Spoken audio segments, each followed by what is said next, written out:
اگر ترک شیرازی بدستارد دل مارا، بخال ہند وش بخشم سمرقند و بخارا۔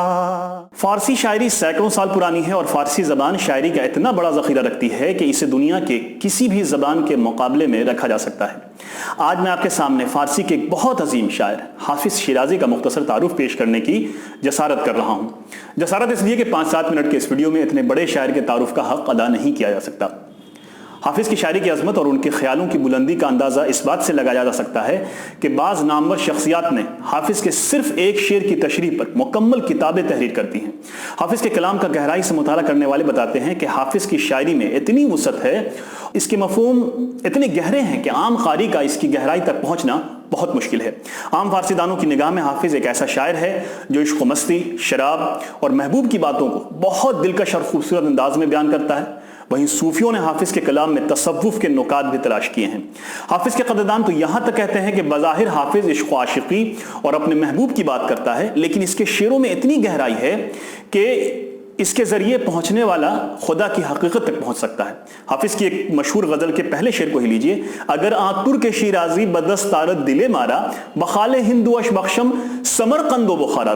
اس کا ظاہری اور لفظی مفہوم یہ ہے کہ اگر میرا محبوب میرا دل تھام لے تو میں اس کے رخسار پر چمکنے والے تل کی خاطر سمرقند اور بخارا جیسے شہر بھی نچھاور کر دوں۔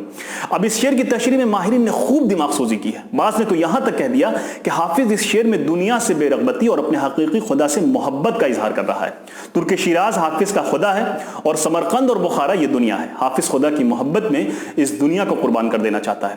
ایسی بے شمار مثالیں ہیں۔ حافظ کے شعروں کی یہی گہرائی اسے اتنا عظیم بناتی ہے۔ ایک اندازے کے مطابق حافظ شیرازی 1315 عیسوی کے آس پاس ایران کے شیراز شہر میں پیدا ہوئے۔ خدا نے حافظہ ایسا دیا کہ والد بہاؤالدین کو سن کر پورا قرآن حفظ کر لیا۔ بتایا جاتا ہے کہ حافظ نے قرآن کی تفسیر بھی لکھی۔ ظاہری اعتبار سے حافظ کی شاعری میں عشق و مستی اور میں اور شراب کی باتیں بہت کثرت سے ملیں گی۔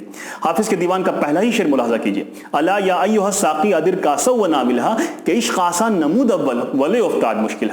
اس شعر کا پہلا مصرع عربی ہے، مطلب یہ کہ اے ساقی پیالہ لے اور مجھے جتنا ہو سکے پلا دے، کیونکہ عشق ابتدا میں تو آسان ہوتا ہے لیکن بعد میں بڑی مشکلیں آتی ہیں۔ اس شعر کا ظاہری مفہوم کچھ ہے، لیکن ڈوبنے والوں نے ڈوب کر اس میں تصوف کی باریکیاں ڈھونڈ نکالی ہیں۔ علامہ اقبال جیسے اسلامی اور تحریکی شاعر یہ اندیشہ ظاہر کرتے تھے کہ حافظ کی شاعری سے نوجوانوں میں بے عملی پیدا ہوگی اور ان کی صلاحیت مفلوج ہو جائے گی، ختم ہو جائے گی۔ لیکن دلچسپ بات یہ ہے کہ اس تنقید کے بعد بھی اقبال حافظ کی شاعری کے جادو سے متاثر ہوئے بغیر نہیں رہ سکے اور انہوں نے خود کئی جگہ حافظ کے مصرے کو اپنے اشعار میں استعمال کیا۔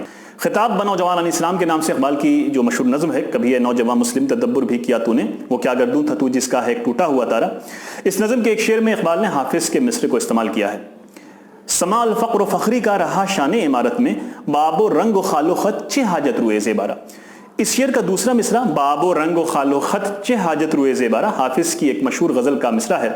حافظ نے کہا تھا، ز عشق نا تمام ما جمال یار مستغنیس، باب و رنگ و خال و خط چہ حاجت روئے زیبارہ۔ یعنی میرے ناقص عشق سے یار کا حسن بے نیاز ہے، حسین چہرے کو رنگ، سیاہ دل اور چہرے کو خوبصورت بنانے والی اور دوسری خوبیوں کی کیا ضرورت ہے۔ حافظ سے محبت اور عقیدت رکھنے والوں کا ایک طبقہ ایسا بھی ہے جو حافظ شیرازی کے الفاظ کو غیبی آواز سمجھتا ہے۔ ہمایوں، اکبر اور جہانگیر حافظ کے دیوان سے اپنی جنگوں کے سلسلے میں فال نکال کر رہنمائی حاصل کیا کرتے تھے۔ حافظ کے دیوان سے نکالے گئے کئی فال کی دلچسپ تفصیلات کتابوں میں درج ہیں۔ ملکہ نور جہاں کو حافظ شیرازی کی شاعری سے خاص دلچسپی تھی۔ وہ اکثر اپنے ذاتی معاملات کو سمجھنے کے لیے دیوان حافظ سے فال نکالا کرتی تھی۔ ایک دفعہ ان کا ایک بہت قیمتی ہار کہیں گم ہو گیا، بہت عزیز تھا ان کو وہ ہار، کافی تلاش کیا گیا لیکن نہیں ملا۔ آخر نور جہاں نے حافظ کے دیوان سے فال نکالنے کا فیصلہ کیا۔ فال کھولا گیا تو یہ شعر سامنے آیا، بفروغ چہرہ زلفت ہم شب زند رہے دل، چہ دلا ورست دز دے کہ بکف چراغ دارت۔ مطلب یہ کہ تیرے چہرے کی روشنی ہوتے ہوئے بھی تیری زلف تمام رات دل پر ڈاکے ڈالتی ہے۔ وہ چور کس قدر دلیر ہے جو ہاتھ میں چراغ لیے ہوئے ہے۔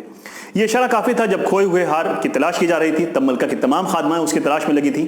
ایک خادمہ ایسی تھی جو اس کام میں بہت پیش تھی اور اپنے ہاتھ میں چراغ لے کر یہ ظاہر کر رہی تھی کہ اسے ہی ہار کھوجنے کی سب سے زیادہ فکر ہے۔ جب سختی سے اس سے پوچھا گیا تو اس نے اپنا جرم قبول کر لیا۔ حافظ کا جب انتقال ہوا تو ان کے مخالفین کا ایک گروہ حافظ کا جنازہ پڑھنے کو تیار نہیں تھا کہ حافظ شراب پیتے تھے، شراب پر شاعری کرتے تھے۔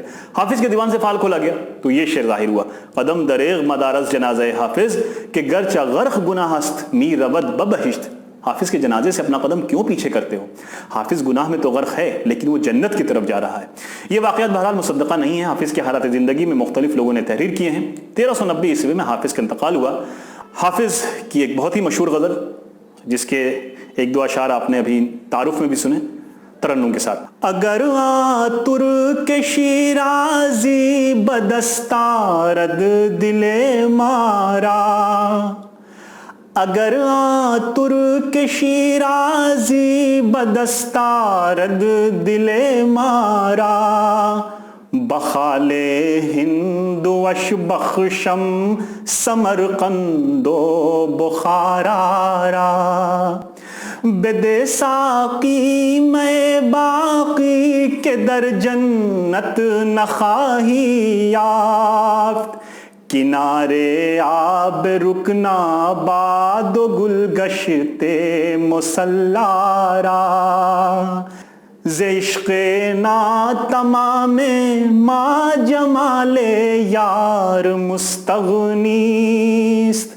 ز عشق نا تمام ما جمال یار مستغنیست، باب و رنگ و خال و خط چه حاجت روی زیبارا، من ازاں حسن روز افزوں کہ یوسف داشت دانستم، من ازاں حسن روز افزوں کہ یوسف داشت دانستم، کہ عشق از پردہ عصمت بروں آرد زلیخا را۔